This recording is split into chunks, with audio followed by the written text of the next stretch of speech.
நான் ஜெபிக்கிறாண்டவரே, ஆற்றல் அல்ல, சக்தி அல்ல, ஆவியினால் ஆகும். பலத்தினால் அல்ல, பராக்கிரமத்தினால் அல்ல, தேவ ஆவியினால் ஆகும். நீ சொல்ல ஆகும். நீ கட்டளை கட்டளை பிறக்கட்டும், கட்டளை பிறக்கட்டும், வதனை கேட்கிற போது இறங்கட்டும், கல்வார் ரத்தத்தில் பகுதியில் தெளிக்கப்படட்டும். அங்க இருக்கிற நிர்மூலமான பிள்ளைகள், நீர்விசாரணை இருக்கிற பிள்ளைகள், அசதியா இருக்கிற பிள்ளைகள், உங்க விட்டு தூரமான பிள்ளைகள், பாவத்தில் கூட்டி பழக்கத்துல சிக்குண்டு அடிமத்தனத்தில் வந்து கொடுக்கிற ஒவ்வொரு பிள்ளைகளையும் இந்த கால வேளையில நீ சந்திக்க முடியாது. நான் ஜெபிக்கிறேன். ஒவ்வொரு வீடுகளிலும் என் ஆண்டவர் இயேசு கிறிஸ்துவின் கல்வாரி ரத்தம் சொலிக்கப்படுவதாக.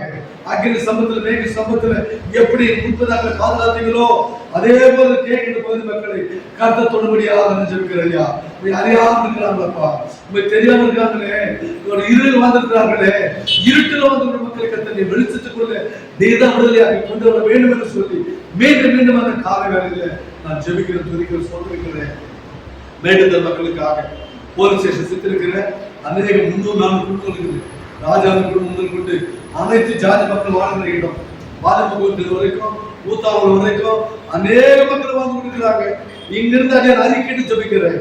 இயேசு ராஜாவே, அந்த ஒவ்வொரு மக்களை கத்திரி சந்திக்கும்படியாய் நீ தொடும்படியாக ஜெபிக்கிறையா. அந்த பகுதியில் வாழ்கிற புஷ்பா அருமையான புஷ்பா குடும்பத்துக்காக ஜெபிக்கிறையா. அருமையான மிஷனரி டாக்டர் ராஜன் அவர்கள் அந்த இடத்துல ஜெபிச்சிருக்கிறார். அவர் கொடுத்த லிஸ்டுக்காக நன்றோடு துதிக்கிற சோதிக்கிறையா. அவர் கொடுத்திருக்க எல்லா பட்டியலுக்குள்ள சொன்ன மக்களுக்காக ஜெபிக்கிறேன். அருமையான மேட்டத்திற்கு ரவிக்காக நான் ஜெபிக்கிறேன். போலீஸ் ஸ்டேஷன் எஸ்ஐக்காக, சப் இன்ஸ்பெக்டருக்காக, போலீஸ் அதிகாரிகளுக்காக, அங்கிருக்க வேலை செய்கிற எல்லா ஆட்களுக்காக, ரெவன்யூ அதிகாரிகளுக்காக, மணியக்காரர்கள் கொண்டு, அங்க இருக்க கட்சி தலைவர்கள் கொண்டு, கமிட்டி மெம்பர்கள் கொண்டு, வார்டு போர்டு மெம்பர்கள் கொண்டு, பெண்கள் ஊழியர்கள் முதல் கொண்டு யாரெல்லாம் இருக்கிறாங்க, யாரும் வாழ்கிறார்களோ அந்த மக்களுக்காக இங்கிருந்து நான் ஜெபிக்கிறேன். இயேசு ராஜாவே, இங்க வரப்போற நாட்களில் அந்த மக்கள் எல்லாரும் சுவிசேஷம் சொல்லிருக்கிறோம். வீடுகளோடு சென்று நோட்டீஸ் கொடுத்திருக்கிறோம். 10,000 நோட்டீஸ் மக்களுக்கு கொடுத்திருக்கிறோம். இந்த ஊழியத்தின் மூலமாய், இந்த திருச்செயல் மூலமாய் 10,000 மக்களுக்கு நோட்டீஸ் போயிருக்குது. 10 ஊழியர்கள் மூலமாய் யாராலும் நோட்டீஸ் வாங்கினாங்களோ அந்த பிள்ளைகளை தொடும்படியாக நான் ஜெபிக்கிறேன், துதிக்கிறேன், சோதரிக்கிறேன். புஷ்பூரி மக்களுக்காக ஜெபிக்கிறேன். பாவத்துல இருளில் வாழ்ந்துகிற மக்களை கர்த்தர் நீ தொட்டு அவர் விடுதலையாக்கி உங்களோட பாதத்தை கொண்டு வரும்படியாக நாங்கள் ஜெபிக்கிறோம், துதிக்கிறோம், சோதரிக்கிறோம். திடீர் பண்ணோம் ரோட்டுக்கிற கடைகள், கடலுக்கு ஒவ்வொரு ஆட்கள், வியாபாரிகள், தொழிலாளிகள், அரசியல் கட்சி தலைவர்கள் எல்லாருக்காக இருந்து நான் ஜெபிக்கிறேன். மசூதியில் வந்து கொடுக்கிற அருமையான முஸ்லிம் மக்களுக்காக, மற்ற எல்லா பார்சி மக்களுக்காக, ஜெயின மக்களுக்காக, இந்து மக்கள் எல்லாருக்காக இங்கிருந்து ஜெபிக்க வேண்டிய கடமையா இருக்கிறபடினால எல்லோருக்கும் ஜெபம் பண்ணும்படியாக ஆலயத்தை தெரிந்து கொண்டிருக்கிறீர். எல்லோரும் வளர்ந்து வேண்டும். ஒருவன் கெட்டு போவதே சித்தம் இல்லை.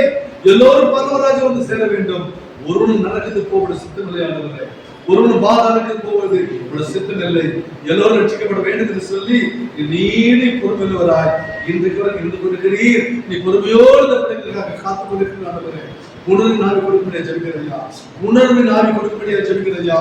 இந்த பிள்ளைகள் நன்றில் இருந்தது கொடுக்கக்கூடிய ஜெபிக்கிறையா. நன்மை பெற்ற மக்கள் ஏராளம். ஆலயத்தில் கடந்த 27 ஆண்டுகள் எத்தனையோ பிள்ளைகள் 100, 140, 150 குடும்பம் வந்து நேரத்தில் வந்து ஜெபம் போயிருக்கிறாங்க. அந்த மக்களுக்காக நான் பரிதவித்து ஜெபிக்கிறேன். இந்த ஞாயிற்றுக்கிழமை நாளில நான் பரிதவித்து ஜெபிக்கிறேன். பூமியின் எல்லை என்பவர்களே, நீங்கள் எல்லாரும் என்னை நோக்கி பாருங்கள், அப்போது நீங்கள் ரட்சிக்கப்படுவீர்கள் சொன்னீங்களே. பூமியின் எல்லை எங்கும் உள்ளவர்களே, என்னை நோக்கி பாருங்கள், அப்போது நீங்கள் ரட்சிக்கப்படுவீர்கள். வருத்தப்பட்டு பாரம் சுமக்கிறவர்களே, நீங்கள் எல்லாரும் என்னிடத்தில் வாருங்கள், நான் உங்களுக்கு எல்லை பாலம் தருவேன், நான் உங்களுக்கு ஆறுதல் தருவேன், நான் உங்களுக்கு சமாதானம் தருவேன், நான் உங்களுக்கு சந்தோஷம் தருவேன் என்று வாக்குறுத்த ஆண்டவர் நீ. இந்த காலை பொழுதுல நீ கூவி அழைக்கிற ஆண்டவர் நீ. ஒருவனுக்கு கெட்டு போவது தேவனுடைய சித்தம் இல்லை, எல்லோரும் ரட்சிக்கப்பட வேண்டும் என்று சொல்லி பொறுமையா இருக்கிற ஆண்டவரே, அதற்காக நன்றி சாமி. பாவிகள் ரட்சிக்க இயேசு கிறிஸ்து பூமியில வந்தா. எல்லோரும் பாவிகள் என்று சொல்கிறது. ஒருவனும் நீதிமான் இல்லை. எல்லோரும் பாவம் செய்து தேவ மகிமை அற்றவர்களானார்கள். நீதிமான் ஒருவனும் இல்லை. எனவே பாவிகளை ரட்சிக்க, பாவிகளை மீட்டெடுக்க பரலோகத்தில் இறங்கி இந்த பூலோகத்தில் வந்த எங்கள் இயேசு பெருமானே, நீர் வாழ்க, நீர் வாழ்க. 22 ஆண்டுகள் இந்த பகுதி மக்கள் சுவிசேஷத்தை அறிவிக்க நீர் தெரிந்து கொண்டீர். கோடி கோடி நன்றி அப்பா. இந்த இடத்துல ஏறத்தாழ 50 மிஷனர்கள் வந்திருக்கிறாங்க. 50 ஊழியர்கள் இந்த இடத்துல வந்திருக்கிறாங்க. கடந்த 27 ஆண்டுகளிலே 50 ஊழியர்கள் தமிழ்நாடு முழுவதுமாய் பல ஆந்திர தேசத்திலிருந்து, கர்நாடகா தேசத்திலிருந்து, இந்த தமிழக தேசத்திலிருந்து, பல மாவட்டங்களிலிருந்து அநேக ஊழியர்கள் விஷயங்கள் வந்து கால் வைத்து மக்களுக்காக ஜெபம் பண்ணிருக்கிறாங்க, மக்களுக்காக சுவிசேஷம் நிறைந்திருக்கிறாங்க. ராஜாவே, அவர் எல்லாருக்கும் அந்த கால வேலையில நன்றியோடு துதிக்கிறது சோத்திருக்கிற அந்த ஒவ்வொரு பிள்ளைகளையும் கர்த்தரின் ஆசீர்வதிக்கும்படியா, எந்த தேவையோடு வந்தார்களோ, எந்த விண்ணப்பத்தோடு வந்தார்களோ, எந்த பிரச்சனை வந்திருக்கிறார்களோ, எல்லாவற்றையும் வந்திருக்கிற ஆண்டவர் நீ. உன் வாயில சொல் பிரவாதத்துக்கு முன்பே எல்லாவற்றையும் வந்திருக்கிற ஆண்டவர் நீ. நீ முழங்கால் படிட்டு வேண்டிக் கொண்டிருந்தாகவே உனக்கு இன்னது தேவை என்பதை பரமபிதா அறிந்திருக்கிறார். நீ முழங்கால் படிட்டு வேண்டிக் கொண்டிருந்தாகவே உனக்கு என்ன வேண்டும் என்பதை பரமபிதா அறிந்திருக்கிறார். இந்த கால வேலையில எங்கள் இருதயங்களை அறிந்திருக்கிற ஆண்டவர் நீ, இருதயங்களை ஆராய்ந்து பார்க்கிற ஆண்டவர் நீ. இந்த காலத்தில் மீண்டுமாய் எங்களோட பாவனை அறிக்கை செய்கிறேன், என் தவறுகளை அறிக்கை செய்கிறோம், குற்றங்களை நாங்கள் அறிக்கை செய்கிறோம், எங்கள் பிழைகளை அறிக்கை செய்கிறோம். இயேசு ராஜாவே, நீர் ஒரு விஷயம் மன்னிக்கும்படியாய், இந்த வெளியேறப்பட்ட தூய ரத்தத்தினால் எங்களை கழுவி சுத்திகரிக்கும்படியாய், புது ரத்தம் புது இருதயத்தில் கொடுக்கும்படியாய், புதிய சக்தி புதிய பலனை கொடுக்கும்படியாய் ஆண்டவரே நாளில மன்றாடி நாங்கள் ஜெபிக்கிறோம். இந்த படிக்க போற வேதபாட பகுதியை கர்த்தர் ஆசீர்வதிப்பீராக. இந்த வேதத்தின் மூலமாய் வந்திருக்கிற பிள்ளைகளோடு நீர் பேசுவீராக. நாளில் இருக்கிற தேவ செய்தி பரலோகம் மன்னா, பரலோகத்துக்கு புறப்பட்டு தேவ வார்த்தையை கர்த்தர் ஆசீர்வதிப்பீராக. எங்கள் விண்ணப்பத்தை கேட்பீராக, எங்கள் ஜெபத்துக்கு பதில் கொடுப்பீராக, எங்கள் மன்றாட்டை வேண்டிக் கொள்வீராக, மன்றாட்டுக்கு பதில் கொடுப்பீராக. வந்து பிள்ளைகளுக்கு சொல்லிக்கிற தடுப்படி அநேக பிள்ளைகள் வரணும். தோனி பிள்ளைக்காக சோதனைக்கிற எங்கள் அருமை ரட்சகரும் எங்கள் மீட்புறமா இருக்கிற சர்வ வல்லமையில் ஆண்டவராகிய இயேசு கிறிஸ்துவின் பரிசுத்த நாமத்தில் தாழ்மையோடு மன்றாடி நாங்கள் ஜெபிக்கிறோம். எங்கள் ஜீவனுள்ள நல்ல பிதாவே, ஆமென் சொல்லுங்க. ஆமென் ஆமென் சொல்லுங்க. ஆமென். அல்லேலூயா அல்லேலூயா அல்லேலூயா. உமர் வல்லமை இறங்கு. அல்லேலூயா. தூதிகளின் மத்தியிலே வாசமா இருக்கிறார். கைது பாருங்க. துதிகளின் மத்தியில தான் வாசமா இருக்கிறார். என்ன பாசம் துதிக்கிறதுனா பாட்டுங்கிற பாட்டு தான் துதிக்கிறது. முதல்ல என்ன பண்ணணும், அவருக்கு பாட்டுங்களை பாடி அந்த பாட்டு அர்த்தம் இருக்குது, அந்த பாட்டுகளை பாடி துதிக்கணும். அதான் துதிகள் மத்தியில் நல்ல பாட்டு மத்தியில தான் இயேசு இறங்கி வருவார். அதாவது ஆவிய மேலே ஏற்றுக்கலாம் உன்னை தொடும். அல்லேலூயா. தொடர்ந்து அல்லேலூயா அல்லேலூயா. நான் பயப்பட மாட்டேன், எதை குறித்து நானே பயப்பட மாட்டேன், எதை பத்தி நான் கவலைப்பட மாட்டேன். வந்துருக்கீங்களா? பயம் இருக்குதா? ஐயோ வாழ்க்கை இருக்குமோ, எதிர்காலம் எப்படி இருக்கும்? பொண்ணு வந்திருக்குது, பொண்ணு வந்திருக்குது, வாலிப பொண்ணு, பிகா படிச்சு பொண்ணு. வருமானம் என்ன சொல்ல தெரியுமா? பாஸ்டர் பயமல்ல, பாஸ்டர் நீ பயப்படாத சொல்லிக்கிறாரு. திருப்பி அடுத்த வாரம் வரும் பயமல்ல பாஸ்டர், திருப்பி அதுக்கு அடுத்த வாரம் வரும் பயப்படாத அதே பயமல்ல பாஸ்டர். அப்படின்னா சொல்ற வார்த்தை நீ நம்ப மாட்டேங்கிற, நீ விசுவாசம் மாட்டேங்கிற. அது விசுவாசக்காரங்க உனக்கு திரும்ப ஆர்வம். அதனாலதான் இந்த 2-3 லைன் மட்டும் பாடி முடிச்சுட்டு கருத்து நேரம் செகண்ட் நேரம் போடுவோம். பயப்பட மாட்டேன், நான் பயப்பட மாட்டேன், இயேசு என்னோட இருப்பார்.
அழைக்க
சத்தத்தை கேட்டோம்.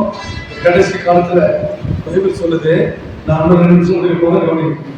கடைசி காலத்துல மனுஷர்கள் தற்பிரியராயிருப்பார்கள், பணப்பிரியராயிருப்பார்கள், வீம்புக்காரராயிருப்பார்கள், அகந்தை உள்ளவர்களாயும் தூஷிக்கிறவர்களாயும் தாய் தகப்பன்மாருக்கு கீழ்ப்படுகிறவர்களாயும் நன்றி அறியாதவர்களாயும் பரிசுத்தம் இல்லாதவர்களாயும் சுபாவ அன்பு இல்லாதவர்களாயும் இணங்காதவர்களாயும் அவதூறு செய்கிறவர்களாயும் இச்சை அடையாளர்களாயும் கொடுமைக்காரர்களாயும் நல்வந்து பகைக்கிறவர்களாயும் துரோகிகளாயும் துணிகரமுள்ளவர்களாயும் இருமாப்பவர்களாயும் தேவப்பிரியராயிராமல் சுகபோகப்பிரியராயும் வேத கடைசியில் தேவபக்தி வேஷத்தை தெரிந்து கொண்டு அந்த பலனை மறுதளிக்கிறார்கள் இருப்பார்கள். இப்படிப்பட்டவர்கள் செய்யலாம் விட்டு விலகு சொல்லுகிறார். உலகத்தை கடைசி காலத்துல இப்படி ஒரு மக்கள் இருப்பாங்க. எல்லாருக்கும் விலகி அன்னைக்கு நிர்வாகத்தை செய்யலாம், பெரிய சிலை செய்து எல்லாரும் சொல்லும்போது இந்த சாத்ரா மேஷா ஆவே தேவன் பண்ணாங்க.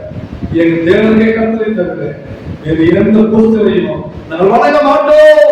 நீ பெரிய நாயகனும் சரி, ராஜா கட்டளை கொடுத்தவரும் சரி, எங்க தேவனுடைய கருத்தில் ஏற்று கிறிஸ்து உண்மையான தேவன். அவரை தவிர உலகத்துல வேறு தேவன் இல்லை. ஆனால் இயேசு கிறிஸ்து நம்முடைய பாவத்துக்காக நம்முடைய விருந்திற்காக கல்வாரி சிலுவையிலே மரித்து அடக்கம் பண்ணப்பட்டார். மரணத்திலிருந்து பாதாளத்திலிருந்து மூன்றாம் உருவம் இருந்தார். அவர் பரவேற்று இருக்கிறார். மேல போக சொல்றாரு, உங்கள் இருதயம் கலங்காதிருப்பதாக தேவனிடத்தில் விசுவாசமாயிருங்கள். அப்படி இல்லாதவர்கள் நான் உங்களுக்கு சொல்லி இருப்பேன், நான் போய் உங்களுக்காக ஒரு ஸ்தலத்தை ஆயத்தம் பண்ண போகிறேன். ஆயத்தம் பண்ணின பின்பு நான் இருக்கும் இடத்துல நீங்கள் எல்லாரும் இருக்கும்படி மறுபடியும் இந்த பூமிக்கு வந்து எல்லாரும் சேர்த்துக் கொள்வதற்காக சொன்னேன். நம்முடைய பாவத்துக்காக இயேசு கிறிஸ்து மூன்றாம் உருவம் மேல் போய் திருப்பி வர போகிறார். உங்களை ஜாயத்திற்கு வர போகிறார். நீங்கள் நான் கடைசி காலத்துல பண்ணணும்.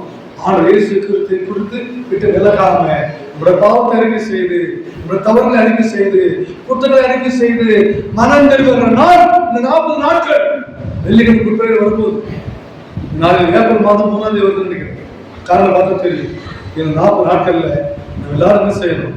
ஒரு வேளையாவது உபவாசம் இருந்து ஆண்டு பாதப்படுத்து நம்மளுடைய குற்றங்கள் தவறுகள் எல்லாம் அறிக்கை செய்து அவருக்கு சான்றாகவும் ஆசிரியர் பெற்றுக்கொள்வோம். நிச்சயமா ஆண்டவர் நம்மை ஆசிரியத்து ஒரே பாதுகாப்பு மூடி நாம் ஜெபம் செய்யணும். உட்கார்ந்து நல்ல இயேசுவே, எங்கள் அன்பு தெய்வமே, வந்திருக்கிற ஒவ்வொரு பிள்ளைகளுக்காக நன்றோடு துதிக்கிற சொந்தக்கிறையா, நான் கேட்ட சத்தியத்துக்காக நன்றி சாமி. உலகத்தில் மெய்யான தேவன் ஆண்டவர் இயேசு கிறிஸ்து தவிர வேறு தேவன் இல்லை. விக்கிரங்கள் வணங்க கூடாது சில கட்டளை கொடுத்திருக்கிறேன். இங்க இருக்க விக்கிரங்கள் எல்லாம் போய், ஆனால் இயேசு கிறிஸ்து உலகத்தில் மெய்யான தேவன், நித்திய ஜீவமா இருக்கிறார். அவர் எனக்காக பரலோகத்தில் ஒரு இடத்தை ஆய்வு இருக்கிறார். நான் இருக்கிற வீடு வாடகை வீடு தான். இந்த வாடகை வீட்டை விட்டுட்டு நான் மறுபடியும் ஆண்டவர் இயேசு கிறிஸ்து கைகளால் செய்யப்பட்ட இந்த பரலோக ராஜ்யத்திற்கு நித்தியத்தை பிரவேசிக்க வேண்டும் என்று சொல்லி ஒவ்வொரு நாளும் ஒவ்வொரு நாளும் ஒரு கூட்டணி செய்யலாம், தப்பனுக்கு செய்யலாம், பாவனுக்கு செய்யலாம், மறந்திருக்கலாம், நெருங்கி அடுத்து வரலாம். மற்ற எல்லாரும் சொல்லுங்க, ஒரு ஜபம் இருக்கும், வெயில் ஒன்று ஜபம் இருக்கும், அந்த கருதுகளுங்க ஒழுங்கா தொடர்ந்து ஜபம் நடக்கும். 40 நாட்கள் ஜபம் நடக்கும். 40 வெள்ளிக்கிழமை நாள் புனித வெள்ளி மிக சிறப்பான நாள் நடக்கும்.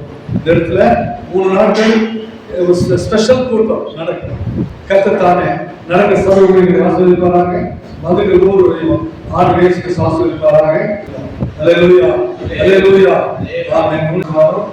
ஆசீர்வாதம் நம்முடைய கர்த்தராகிய இயேசுவின் கிருபையும் நம்முடைய பிதாவாகிய தேவன் அன்பு பரிசுத்த ஆவியின் ஐக்கிய சந்தோஷ சமாதானம் உங்களோடு கூட உறவுகள் சொந்தங்களோடு கூட பரிசுத்தவான் திருச்சபைகள் யாரோடு கூட அந்த கிருபை இரண்டாவது பரியந்தம் பரிபூர்ணமாய் சேகரிப்பதாக. ஆமென். ஆத்மாவே கர்த்தரை சோதரி முழுவதும் ஆத்மாவே கர்த்தரை சோதரி அவர் செய்த சகல காரியங்களையும் மறவாதே. ஆமென். கர்த்தருடைய ஆசீர்வாதத்தை காக்க கடவே. கர்த்தர் தம்முடைய முகத்திலிருந்து பிரகாசிக்கப்பட்டு திரும்பி அறிக்கை கடவே. கர்த்தர் தம்முடைய முகத்திலிருந்து பிரசன்னமாக்கி உங்களுக்கு சமாதானம் தருவாராக. ஆமென். நம்ம ஒருவருக்கு சமாதானம் கொள்வோம். கர்த்தர் உங்களோடு கூட இருப்பாராக. ஆமென். இயேசு கிறிஸ்துவின் பொருட்டு ஆசீர்வதிப்பாராக. ஆமென். ஏதேன் தோட்டத்தில் ஆதாம் ஏவாளால் உருவாக்கப்பட்ட இந்த மனிதன் தன் வாழ்க்கையிலே நான் பெரிய மனிதனாக வேண்டும், இந்த வாழ்க்கையிலே நான் உயர்ந்தவனாக இருக்க வேண்டும், அதிகாரம் படைத்தவனாக இருக்க வேண்டும் என்று ஆசைப்படுகிறார். ஆனால் ஆண்டவர், மனிதா நீ மண்ணாக இருக்கிறார், திரும்பவும் மண்ணுக்கே திரும்பி விடுவார், உன் ஆன்மாவை என்னிடத்தில் கொண்டு வா, நான் உயிர்த்துவே, நீ நினைத்ததை நான் கொடுப்பேன் என்று பருகி ஆசீர்வதிப்பார் என்று இந்த செய்தியை தொடர்ந்து நமக்காகவும் மற்றவர்களுக்காகவும் ஊழியர்களுக்காகவும் இறைச்சி மன்றாடி போவேன். கர்த்தரை ஆசீர்வதிப்பாராக, குடும்பத்தை ஆசீர்வதிப்பாராக. தொடர்ந்து ஆலயத்துக்கு வந்து சாப்பிட கேட்டுக்கொள்கிறோம்.